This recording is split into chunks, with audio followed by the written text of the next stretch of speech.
it's Mama from Mama and Kids Reactions. We're going to do Maurice Bernard, State of Mind, Talking OCD with Ken Schreiner. Now, Ken, and I'm hoping I'm pronouncing your name right, he's another actor on General Hospital. He plays Scotty. He's been on there for years. He's a really good actor. The interviews I've seen of him, he seems like a pretty good guy. So, and him and Maurice, I guess, are pretty decent friends. So, we're going to see what all this is about. Y'all know how I feel about Maurice Bernard. I think he's an amazing individual, amazing person. I'm doing every single one of his State of Minds. After a few more, we'll be caught up, and we'll just be doing them every Sunday after that. But for now, become part of Mama's family. Like, comment, subscribe, click that notification bell. Patreon, Instagram, Twitter, email, along with the donation tip jar. Let's get to it. All right. Hey, folks. State of Mind.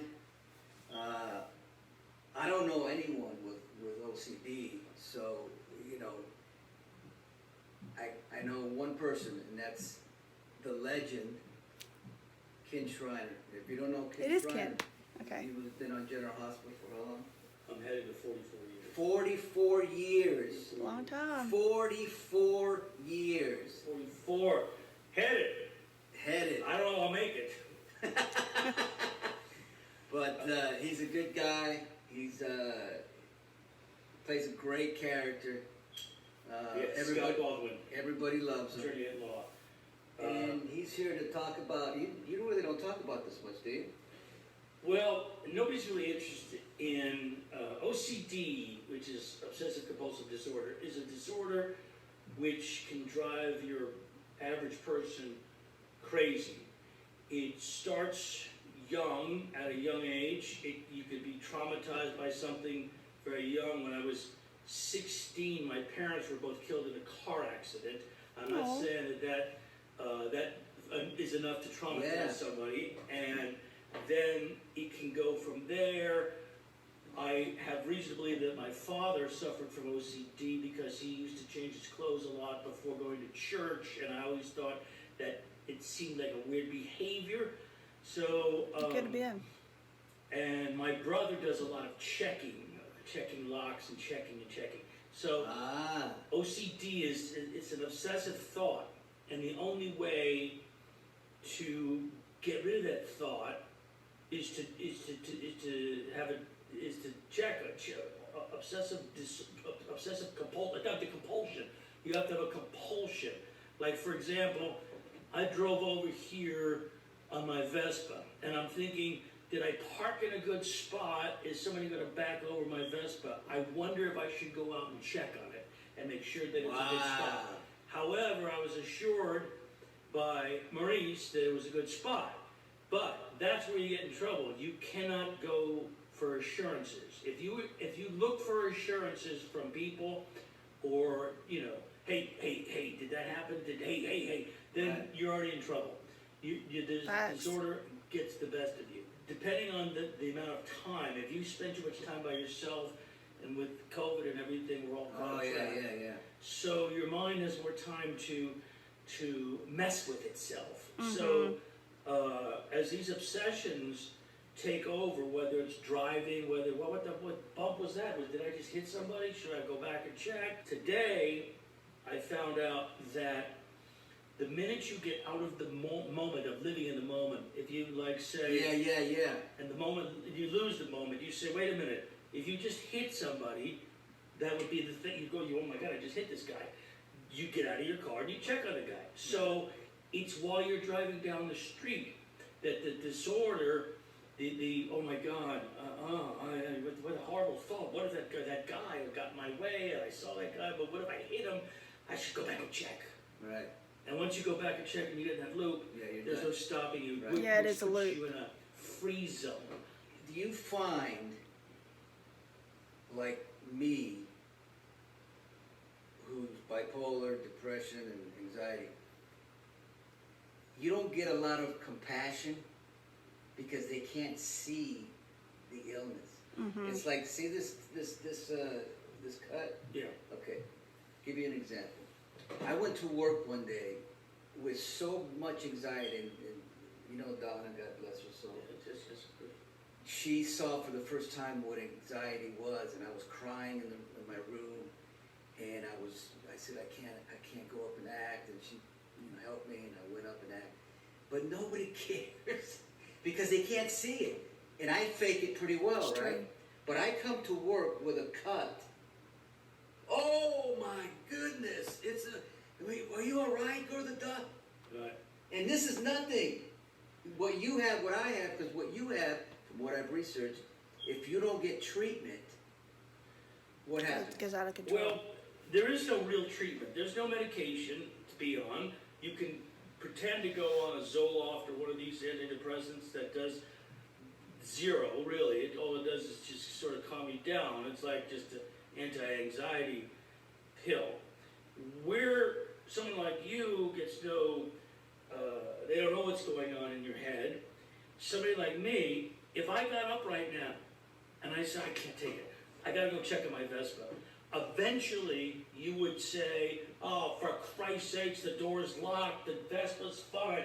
You would be fed up with me. You'd say, come on, kid, I how don't many times think you you gonna would. do this? And well, Yeah, okay, I get you. well, I gotta, it's in my head, but all you're doing is inciting it. You're fueling the fans Yeah. of that by doing it. So at first, Feeding into it. girls would be mad at me when I was younger and say, you just checked the lock. It's locked. I said, wait, let me just check. I'm gonna check. And then eventually they get fed up with you and they think that it's enough of this. So they yell at you, they turn on you. But because they don't understand. Well, they don't understand that it's the disorder has gotten a hold of you because it's now put you, there's a frozen zone where you just get frozen, like a frozen anxiety, like I'm frozen right now. But so you freeze, and then you've got to decide, do I go back? Do I don't go back? Then you develop an inner conflict that makes you crazy. And then if you're with somebody and you say, I gotta go back, I'm going back. Right. Then they go, all right, that's enough of this. I can't drive with you anymore. I can't, you're driving me No, crazy. that's why you gotta the door's locked. be the- tolerant. I of gotta, others. You know what, Ken, I gotta be honest with you. And their I- quirks. And you just kind of opened my eyes to something. And I'm mentally ill. I admit that I yell at you too, and I say to you, why don't you just did? And I shouldn't do that knowing how difficult that is. Get what I'm saying? You learn But something I new have every to say, time, I think I've every done day. it a lot with you. Well, not a lot. I mean, I basically asked you, how's this parking spot look? And you said, it's good. But you just threw it away. It's Yeah. good. It's more important to me that my spot is good. I don't come out and find somebody ran over my Vespa. I had to make sure there was the right spot. But those are all going on in my head. In your head, you just said, it's fine, let's go. Yeah. It's not an issue.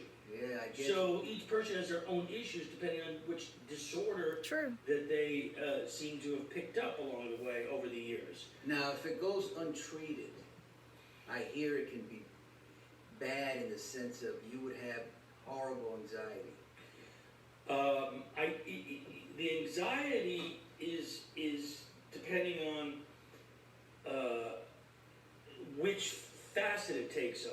If it's the driving facet, if it's the cleanliness facet, if it's just the general, you get these thoughts. Here's the problem. An OCD person gets a bad thought, and they say, why would I think such a thought? There must be something wrong with it. Why am I thinking this? The average Joe Blow gets that thought and dismisses it. Yeah, like, right, I yeah, know. okay, Yeah. that was a crazy thought. I get what But he's saying. but the OCD But has when- to but- analyze it. They have to say, what does that mean? What is that? So usually every bad thought that comes into your head goes against everything you believe.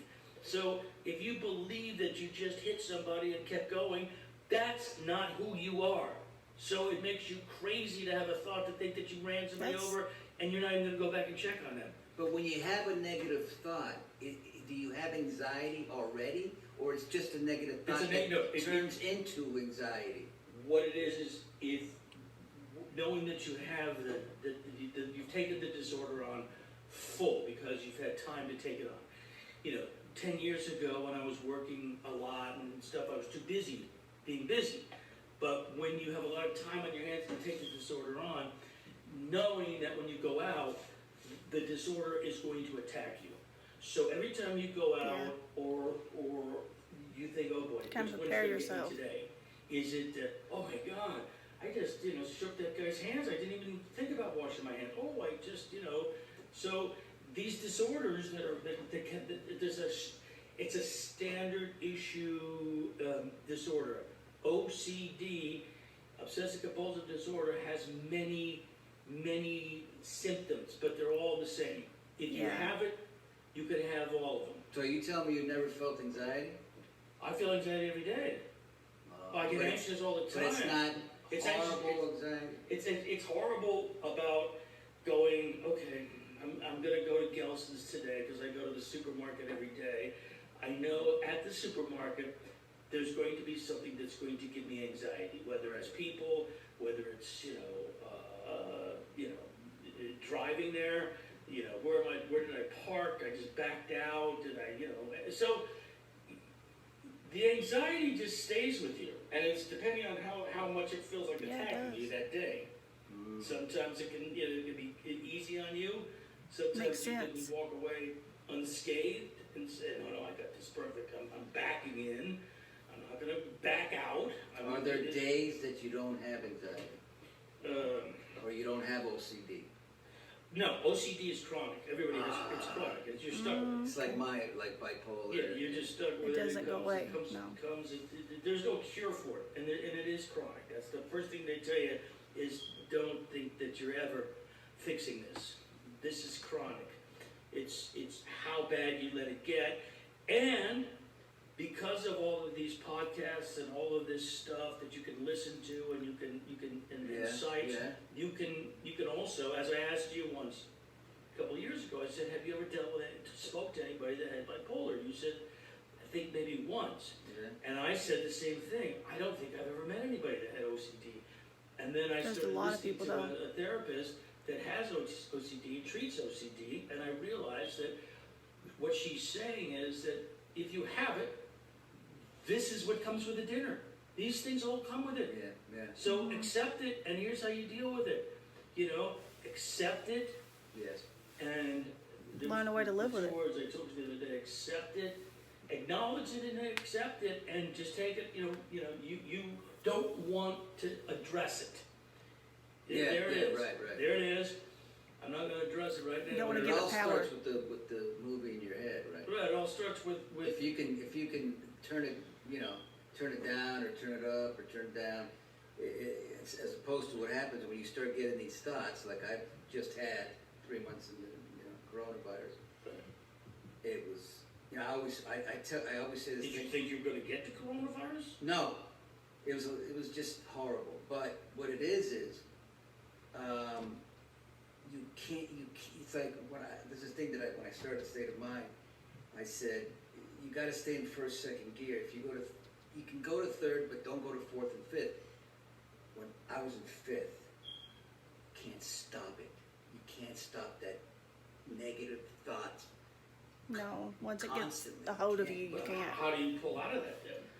If you're going to fourth or fifth gear, you're doing it because you're alone. If somebody was in the room with you, it didn't help. You'd still go to fourth or fifth gear. Yeah, this time didn't help. And Paula's the greatest, but I had to go to a psychiatrist and start taking medication. Yeah.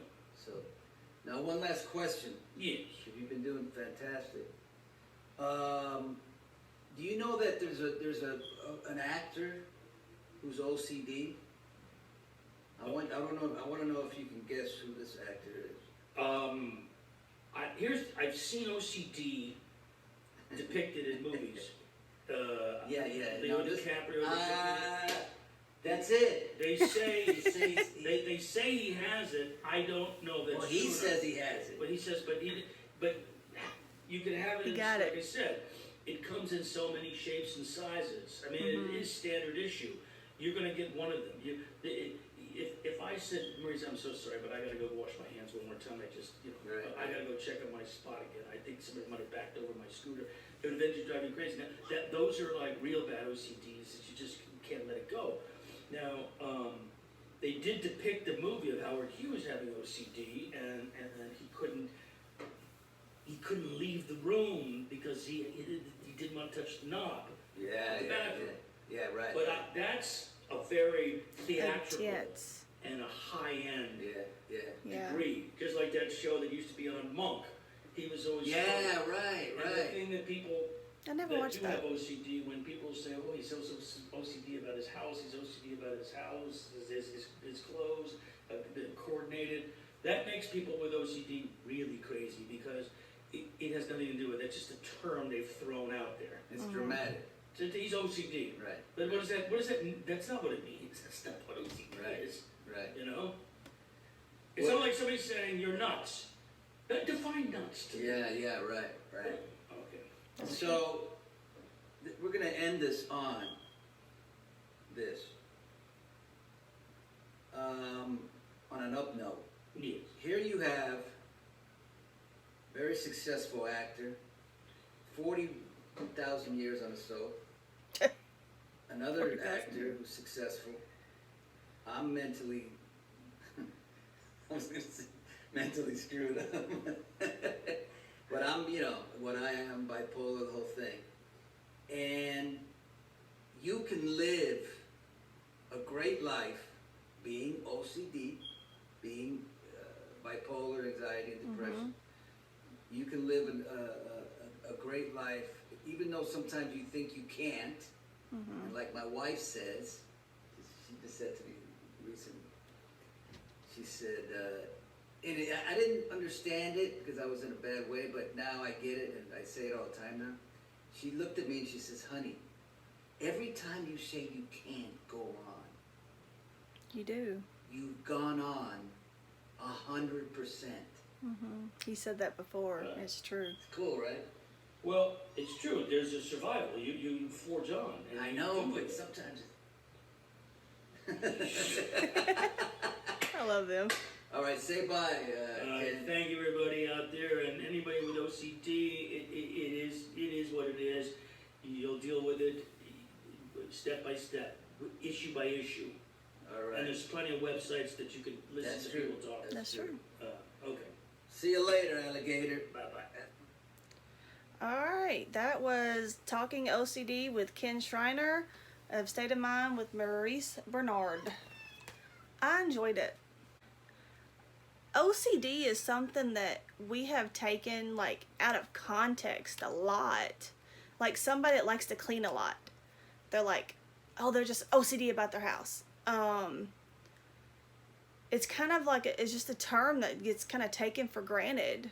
And I can see where people that have OCD would be like, you have no flipping idea, you know? I've never been diagnosed with OCD. I have OCD tendencies. Like I have, like when it comes to watching like either a TV show or like if I'm binge watch something, I have to binge watch it over and over and over and over and over again until like I'm pretty much like sick of it. And I don't want to, but it's an insane compulsion, like you said. But like I said, I've never been diagnosed with it. I've never even really talked to a doctor or counselor about it. I just kind of like accepted it for what it was or whatever, just kind of annoying habit, I guess. But perhaps I should talk to somebody and see what's going on with that. Alright, well, if y'all have OCD and you haven't talked about it with somebody, you talk about it if you want to. Get some information on it. Knowledge is power. Okay? There's not a cure, but it can be, all mental illness can be lived with. And you can have a good life. Okay? Remember that. God bless. Hope you enjoyed it. Till next time. Bye.